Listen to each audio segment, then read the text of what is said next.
All right, so we're officially recording. Hi, Linda. How are you? It's great Good, to see Eric. How are you? Doing well.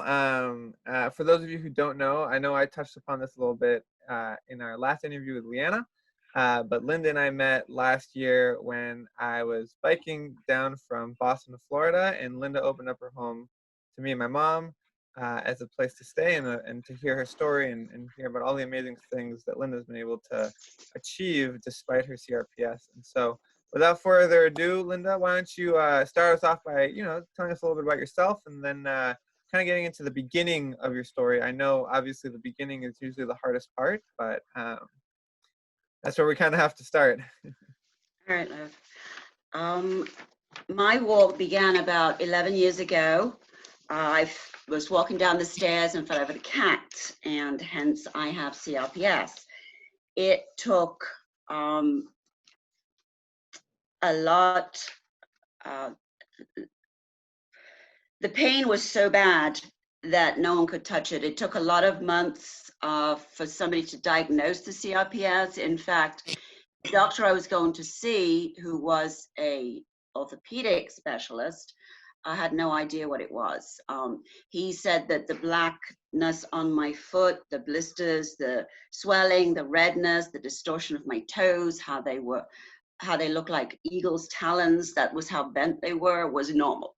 That there was nothing wrong with it. That was just part of the brain. I went to my podiatrist, who I've been seeing for a broken foot years ago, and he immediately said it was RSD. Back then, of course, it was RSD. He sent me for the scans, the bone scans and everything else, and it was confirmed that there's no real test for it, but given my symptoms and the scans, that's what it was. So he sent me to a pain specialist who I went through a lot of different treatments, the diagnostic treatments, the spinal treatments, the ketamine. I was on ketamine for 2 weeks. Nothing seemed to take care of it. Eventually he said, and that was after medications that would be so strong, I wouldn't even wake up. The pain was so bad that I was miserable, obviously. I could hardly move. The pain, I keep saying the pain was so bad, but I wanted to cut my foot off. Then to make matters worse, it mirrored into my left leg. My friends didn't want to be near me. My parents hated calling me because all I could do was talk about pain. I lived pain. I breathed pain. I slept pain. I ate pain. There was nothing in my life that I could focus on other than the pain. The pain of CRPS is like nothing anybody has experienced. Everybody says, oh, I know what pain's like. I understand, but nobody can understand unless they have actually experienced the pain of CRPS. The swelling, the edema, I've had surgeries for my toes. My toes have been so bad that they, as I said, they look like phalanx. I've had 7 surgeries on my toes to straighten them. Each time, actually it's the same podiatrist, each time he would go in, he wouldn't know what he was going to do till he got in to my foot, till he cut it open, my toes, to see what he could do. Right. Things like I had the titanium pins put into my toes, but the pull of the CRPS was so strong in my big toe that it snapped in half. Wow. Yeah, this is how bad the continual, I don't know exactly what it is, but how it forces your muscles to contort so bad that the titanium pin just snapped in half. He'd never seen anything quite like it. So needless to say, my big toe still needs surgery, but to be perfectly honest, I just can't go through any more of those surgeries. Yeah. The next step for my other toes is amputation. He's already taken part of the bone away because that was the only way he could control the contortions of my feet. And some people would ask, why not just amputate the legs or the feet? Because when doing that, you still have the pain. The pain isn't taken away. It's like when people say, oh, I still feel my leg after it's amputated. Even after it's amputated, you still feel the pain. Plus, surgery causes significant flare-ups of CRPS, and the flare-ups are just as bad as the initial CRPS. In fact, my past few surgeries I've had, I did have flare-ups, and it took a lot to put that under control. And as I said, the pain, it mirrors itself in other limbs. So if you do take away one limb, it's already gone to the other limb, which is now spread into my hands. What are you going to do? Amputate every extremity on my body, you know, to stop the pain? Plus, it's not just limbs it affects, it also affects the insides too. It affects the stomach, it affects the heart, it affects the lungs. The muscles seem to, it's just one of those diseases that does affect everything. It's systemic. I mean, it just doesn't stop at the limbs. Before I got CRPS, I was paralegal. I was paralegal for 17 years. I loved it. I lived for stress. I love stress. The busier I was, the better it was. When I got this, I couldn't even function to make myself a cup of tea, let alone even go back to work. Oh, yeah. What else do you want to know? Well, What got me through this was 3 years into my CRPS. I'm very faithful. I believe in God. I pray to God. I believe that things happen for certain reasons, not that this disease was, you know, from God, so to speak. But I prayed. And one night I was praying, and I guess I was dozing, and a voice kept coming to my head saying, "Come on, Linda, get a grip, get a grip. You know, this is ridiculous. If Jesus could go through the crucifixion, the torture, and everything else as a human, you can certainly withstand this. Your children need you, your family needs you, you've got responsibilities. Stop feeling sorry for yourself and start doing again what you should be doing as a mother, as a wife, as a daughter." So it was extremely hard. I mean, it was extremely hard. I mean, all I did was complain about the pain, and it was hard not to complain about the pain. I started getting up, I started trying to do things to the point where I've done things so much now that my children don't even think I'm in pain. I mask it. Even now, looking at me, I might look good, but I'm in pain. I'm in pain all the time. You can't take that away. Unfortunately, the medicines I'm on now, which I will get into, still doesn't take away the pain. It's just, it doesn't. So after the message from God, which I firmly believe, I started to function again. And of course, I was still going through treatments. I was still on the medicines. I was still knocked out. I wasn't perfect, believe me. I still had the times where I did not want to be around anybody. And it was hard on my family. My family didn't know what to do. They didn't know how to help me. It's hard on family people, because, especially caregivers, because they don't know what to do, because nobody has ever been around this type of a disease, because it's not really in the books. You're not told, like with cancer, yes, you know, it's painful, it's extremely painful, but there are books written and caregivers books and things that will help caregivers take care of the cancer patient, or people with MS, or, you know, there's certain things, there's certain guidelines for caregivers for other diseases, but there is not a guideline for people in chronic pain. And chronic pain is such that you can't believe it's happening, because people who are in pain are supposed to get better. You're supposed to have the medicines, have the physical therapy, and then it's supposed to get better gradually over time, like in normal people. But like it you roll doesn't. an ankle, you break an arm, or whatever it might be. Yeah. That's right. It heals.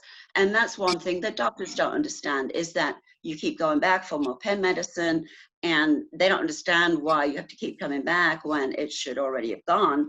And then they think that you're addicted to opioids or whatever else. Usually I ask before we start, how are you feeling today? Like, do you think you can do a full hour? Like, I want to make sure that I'm respectful of you and whatever pain levels you're at. Oh, absolutely. My pain level, I'm on this drug now. It's called Prialt. I was on Prialt before, and Prialt is actually a snail venom. And it's a poison, it's a poisonous snail, the most poisonous snail in the world. And what it does, it takes away the pain to such an extent that I have lost over 40 some pounds. I walk my dog each day. There is no pain. I will do that, love. My pain level has gone from a 7-8. He's given me signs, you know, do this, do that. My pain has gone from a 7-8 to a 3-4. My pain has not, it hasn't gone above a 5. There is no cure for CRPS. It can go into remission like mine has to a certain extent in my legs. My dog, Sammy, who I actually got as a support dog, a service dog. I don't really need that anymore because 2 years ago I was paralyzed and I walked with a cane up until when you were here. I was using a cane. Back in January, I stopped using the cane, so I haven't used it since. That's amazing. It really is. And for all those people out there with CRPS, there is hope. There really is hope. I started a support group simply because I know how alone people are with CRPS. It is a lonely disease because your family doesn't understand it. Your friends don't understand it. The doctors, the community, they don't understand it. The only people that understand it and that can be a support to each other are other people with CRPS. Dora Hope was started for that significant reason. Dora Hope is also going to create awareness for people with CRPS. I have actually got a proclamation signed by the governor of Delaware for the first Monday in November to be proclaimed a CRPS Awareness Day. That was signed last year. I also had different things that I wanted the governor to stop. I wanted the governor, cue cards. I asked the governor if he would illuminate the state building orange. If he would illuminate the governor's mansion orange. Now, in all the states that recognize CRPS, Color the World Orange Month in November, we are one of the only states that don't illuminate anything. Wow, I didn't know that. I also asked that a tree be planted in honor of all those who have died, committed suicide from CRPS. To those of you who don't know, CRPS is a suicide disease. That's what it's called. It's known as the suicide disease. Depression that goes with CRPS, in addition to the chronic pain, drives people to total despair, so much so that they do end their lives. Children as young as 10 have done it or tried, and it affects everybody. It can affect you. It can affect your mother, your father, your brother. Well, it has affected your sister. Right. You are not immune to it. It's just one of those things that you don't know if you're going to get it. You get an injury, and the one thing that I could advise is if you get an injury and it doesn't heal and it gets worse, then you seek help. You don't sit around and say, oh, it's me, you know, I'm just a wuss, blah, blah, blah. You seek help. You go to a pain management doctor. You just can't sit on it, because the earlier you catch it, the better your chances are of it going into remission. I have, since obviously now, I have requested a meeting with the governor so that I can talk about him becoming an advocate for CRPS. Of course, I haven't heard back from him, but probably a little busy right now with the whole just a bit, a little bit. Just a bit, I don't know if I've touched on everything that you wanted me to touch on. I did want to say one thing. The governor's note the proclamation that you got signed. I remember when we were at your house, and it was on that couch. You had all your papers out, and the one that was like in a laminated thing, and it was like, look, this is the governor of Delaware, and he signed it, and I can't believe it, and I'm so excited, and it was just such an incredible moment. Yeah, I mean, I'll never forget your house in particular, because we were all in just tears, and it was like, it was such a long day of biking, and we get to your house, and we hear your story, and it's just heartbreaking to hear. And people always ask me what was my favorite part of the ride, and it was always meeting people with CRPS and hearing the stories and hearing that you've been able to accomplish so much. I mean, raising a family, starting a nonprofit, and Leanna talked about it when we spoke with her, how it literally changed the trajectory of her illness, because she found you, and she found Door of Hope. She was also able to get diagnosed incredibly early, so that was incredible. And I think we talked a little bit about the fact that CRPS is kind of I forget the terminology, so if you remember, please chime in, but it's a disease that you have to rule out everything else for before you can get to the diagnosis of CRPS. It's a Which, symptomatic disease. You go on the symptoms. There is no, diagnosis. And let me just say one thing about Leanna. Leanna was my first member of Dora Hope. She walked in she was on crutches. She was in total despair. She just, her grandmother came, her two grandmothers, and her mom, and neither one of them believed what she was going through. They did not believe the pain she was experiencing. They did not believe the fact that she couldn't move, that she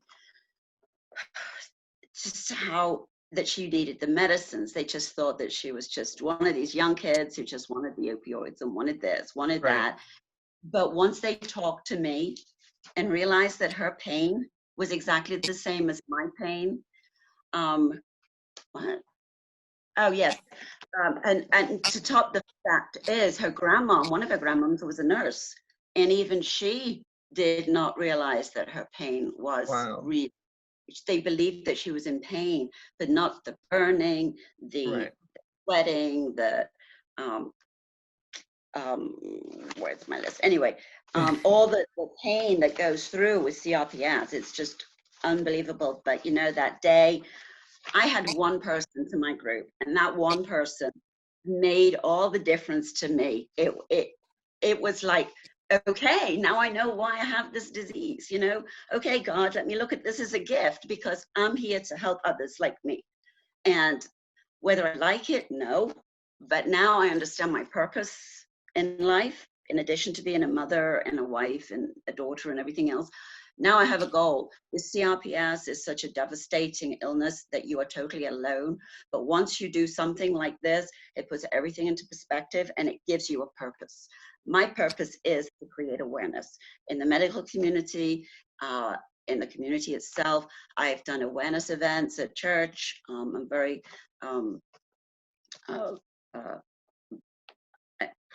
I'm very involved with the church. I volunteer 2 days a week at the church. I also did an awareness event at Macy's. We did an awareness event. That was prior to the walk we did in June. I don't know if you remember, but we did an awareness walk. My goal for the future, which actually I wanted to do it during Rare Pain Month. I don't know if you remembered when that was, back in February, I believe. But I wanted to have like a potluck type dinner, invite everybody, have my members invite people, put notices out so that people could come to it, maybe charge $5, so that people would become aware of the disease. It's a disease. It's not an illness. It's a disease. That's basically my story, and I go on from here, and I'm just hoping that I can do more things to help people like me, and the caregivers. The caregivers need to know. The people who take care of them need to know. And that what was so important when Leanna came, was that her mom got to know, her grandmoms got to know. And that's what it's about. Dora Hope is not just about people with the disease, it's also about caregivers. And sorry, 1 second. I'm speaking of the caregivers. I wanted to make a plug, since I have it right here. RSDSA has that on their website. They have a course you can take as caregivers to learn how to work with CRPS as a Yes. caregiver. So I'll have that link in the description on the YouTube video. But so we kind of have the beginning and we have the last few years with Door of Hope. And obviously your husband's there giving you cue cards, supporting you. I wanted to ask you specifically about family and what was it like to raise a family during such an incredibly hard time in your life. I know this is definitely a touchier of the subjects, but if you're willing and able to, I would love to hear what it was like. How did it feel to have that kind of support? And what did they do? Because I'm just going to, I'll tell you exactly what they did in 1 second. no problem. Yeah. Because I Give me know you have such a loving family, and it was there firsthand. So it was. I got to it's make sure hard. everyone gets a small shout out during these interviews because it's not a one person.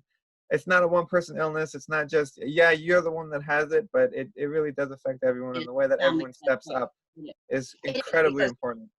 my children don't understand that when I get angry due to pain and I snap at them, that it's because of the pain and not because of them.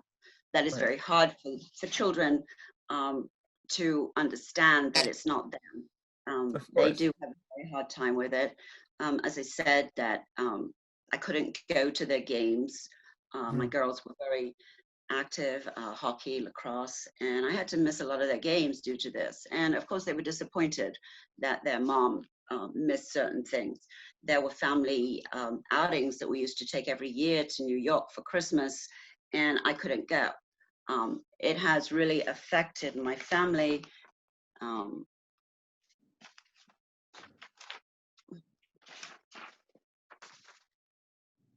oh yes, that's what I was looking for. um, so I was in an article, US News contacted me, Lisa Esposito, and asked me to do an article on chronic pain, how it affected me and how it affected my family. Now in that, let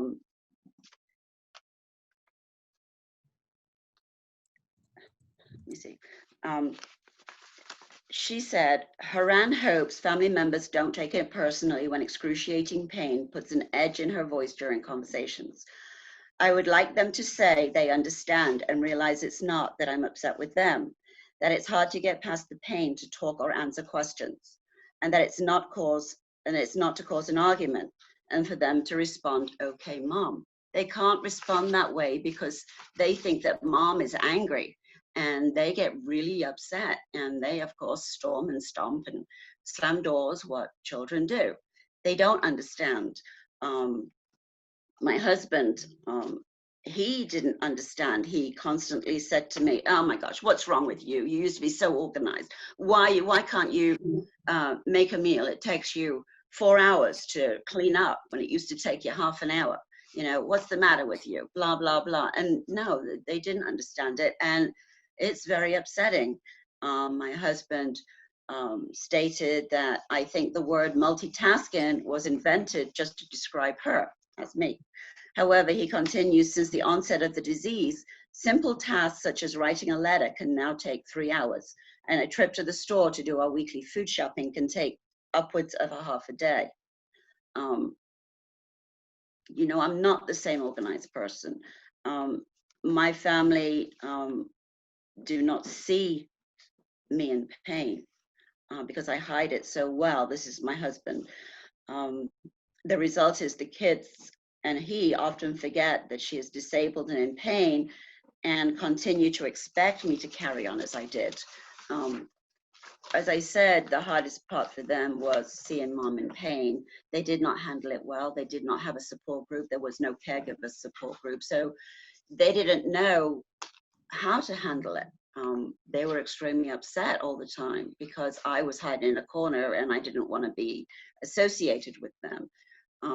Would you like my husband to say something as far as caregivers go? I don't know if you're camera shy, Larry, but if you're interested, I'd be more than glad to hear your perspective on how you're able to overcome that, not understanding. I know for me specifically with my sister, like I would call her from college, and it would be I had nothing to say because she was at home, and she wasn't really doing the things that we used to do together all the time. And so for a while there, it was kind of like fumbling along. I can only imagine what it's like when it's your wife, someone that you love dearly, and that you kind of like you grow up together, and you raise a family. And so what was that kind of like for you? Well, I mean, Linda really hit on the key topics. I mean, the one thing that I said, it was difficult to understand how somebody that was so organized and could quickly do things. For example, I mean, I know Linda mentioned the fact that she it would take her forever to organize her thoughts and write a letter. To give you an example, when we would go food shopping, it would take us about an hour. Now we have to allocate probably at least half a day to go food shopping. And that, I mean, Linda isn't as focused as she used to be. It's almost like, she gets, I don't know if it's part of the disease, she tends to get distracted. I guess you could say that about a lot of people, but I mean, that was not Linda. And as Linda had keyed on some of the topics, is a lot of times we don't see her as in pain because she just goes about her normal routine, either making dinner or doing things that she normally does with the family. And we don't see that change, even though, she's in pain, she doesn't express it outwardly. Linda's has has a very high pain tolerance, and that's carried on even into this disease. So, we have to sometimes, take a step back and say, geez, mom may need our help even though she's not asking for it. So, Yeah, yeah, definitely. I Yeah, mean, CRPS also affects the mind. It yeah, affects the memory, and I tend to forget a lot. My children get very upset with me because they'll say, Mom, you told me you do that yesterday, and today I just totally forget. And I might say, no, it's something that I said yes yesterday. So that's a lot of frustration, especially with the kids. yeah. Let me tell you one thing that they did for me. It was Christmas about 2 years ago. I, of course, was paralyzed. I couldn't walk very well. But back in England, Christmas was always very traditional. And I brought a lot of that traditions over here, and I continue to do that with my family. Well, I we didn't do that. We haven't done what we always do for quite a few years, and that was going out, cutting down our Christmas tree, and bringing it home and decorating it. And we used to do the proper dinners, the nativity scene. I would do a turkey, the Mhm. special stuffing, the plum puddings, and everything. A few years ago, I couldn't do that. So I was upstairs. And I'd had toe surgery like a few days before Christmas. So after opening our gifts, I went back to bed. That I thought that would end the festivities of the day. And I could hear Christmas music, banging of pots and pans, a lot of whispering. And once in a while, they would ask me a question about how to do something, or did I hear anything? And around 4:30, they called me down, and the table was beautiful, candles and flowers, all my Christmas dishes. Oh. My husband actually pulled out my chair. Then they brought in dinner, a turkey, complete with all the trimmings, even the plates were warm. Then I realized that my twin daughters, my husband, and my adult son and his fiance had turned the holiday table on me. And at that moment, I realized how much I was loved. I often thought they didn't understand the pain, and that they really didn't care how much pain I am always in. But I knew then that I was wrong. They had each taken it upon themselves to make sure I had the same traditional Christmas day that I would do for them each year. And that was an exceedingly special Christmas, That's that they that's had amazing. remembered. It was. Um, That's oh man, that's perfect. That's fantastic. I mean, great job to you guys for doing that. It's really an amazing thing to it's not always the big things. It might not always be Christmas, but just checking in, and always just saying, hey, I know that you're in pain, and I appreciate everything you do. It's always incredibly important. And So on the topic of, not looking like you're in pain, I mean, when we started the conversation, before we started recording, we talked for a couple minutes, but I was like, oh my God, Linda, you look great. Like, your hair looks fantastic. And for a minute there, I was like, I completely forgot. And every time I meet with someone and every time I see somebody, you just forget, because it's not always on the top of your mind. You don't always think about it. And then you have to remember and be like, right, they're not, they are in pain, and they're like, thank you so much for taking this time. I know you're in pain right now, and you're still doing it. So really appreciate you guys for taking Eric, the let me time. just say one thing. The pain I was in last year without the pre-alt, I can deal with pain. I can deal with the pain level of a 4 versus a 7, 8, 9, 10 any day. Right. And that's the difference. If you can get down to a pain level where you can manage, then your life changes. You start to be more of yourself. You can do more things because you're not focused on that pain. Yeah. And that's important for people with CRPS, is to find that medicine that works for them. I know it's hard because of the opioid crisis and everything, but there are solutions out there, and there is hope. There is hope, and hopefully there'll be a cure one day. But there is hope. And I mean, that's the name of the the nonprofit in the community, Door of Hope. So It is. I'm glad that you are the beacon of that hope. And so thank you so much for taking the time, both of you. It's a pleasure seeing you guys again. I don't think I'll be heading down south again anytime soon, but hopefully once this is all over, we'll have a get together. It'd be a pleasure. Yes. Well, thank you guys again. Seriously, thank you for taking the time. Stay safe during these crazy times. Is everybody home with you guys? Yes. Yes. Yeah. Okay. Absolutely. That's awesome. Yeah. Anyway, so quiet up there. Yeah. Well, thank you again. Enjoy the rest of your week, and we'll talk soon.